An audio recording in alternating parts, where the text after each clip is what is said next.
Welcome everybody to Season 2, Episode 2 of Driving with Steven. Today I'm hitting on a little story. I wanted to put out a concept of how to succeed in life financially by having business systems in place as opposed to just working harder and putting in more hours. So to kind of put this point in place, I want to tell you a story about a young man who used to work on a farm, and he was really good at building cars.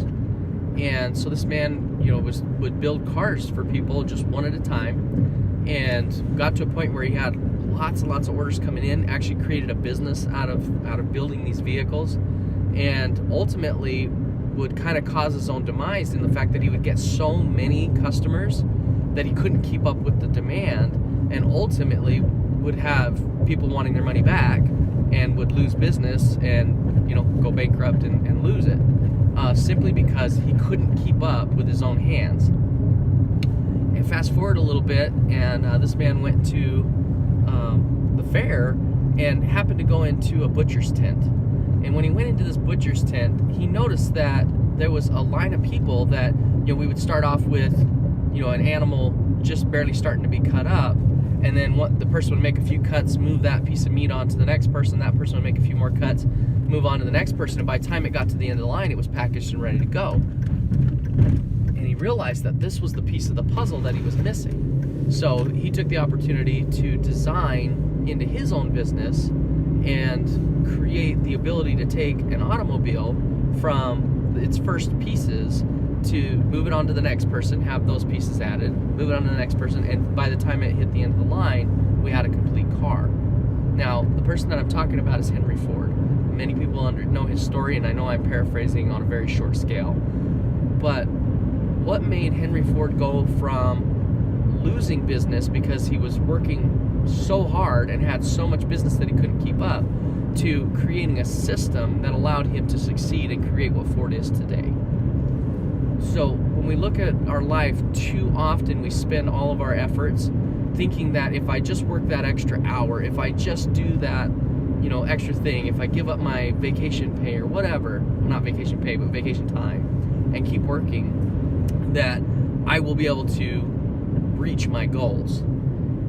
And I just want you to assess, think about in your own personal realm of influence, people that you know, how many people are wealthy and successful because they worked extra overtime. The only people I can remember from that lifestyle were tired and worn out. I didn't see anybody who was going on extra vacations because of that effort, or just having all that they ever needed. Does it help for a time to do that? Sometimes. I'm not saying don't work hard. Today I'm wearing my scruffy jacket because I'm heading out to one of my properties, and I'm going to go help do a few things around the property as far as getting rid of some junk and doing things. I don't have to do that, but it helps me get things done a little quicker, and so I'm going to go do that today. So I'm not saying don't work hard, but what I am saying is to work smart. So business systems are hugely important. Just as a quick overview, think about McDonald's. They've got one of the largest restaurant chains on the planet. And I think I remember reading somewhere they feed like 1% of the world's population a day. That's a lot of food. But when we go into a McDonald's store, generally speaking, it's run by teenagers. And why does that work? It works because there's a system in place that teaches those teenagers what to do. And I'm not saying it's all teenagers. Please don't backlash at me for saying that against McDonald's. But my point is not that. My point is the system is simply run, and so the owner doesn't have to be in the McDonald's store every day in order to make money. The system makes the money. I need you to think that way when you're dealing with what you're creating for your own personal influence. For me, my system is real estate. So I go out and I hire contractors to work on my projects.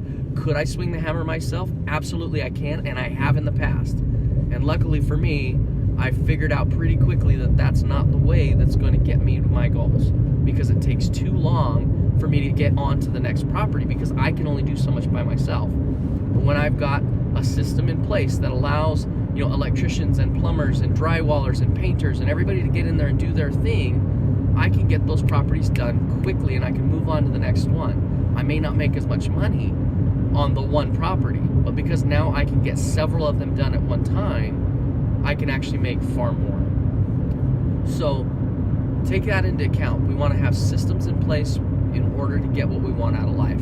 I'll leave that with you as my words of wisdom for today. Thanks for watching. We'll see you on the next one.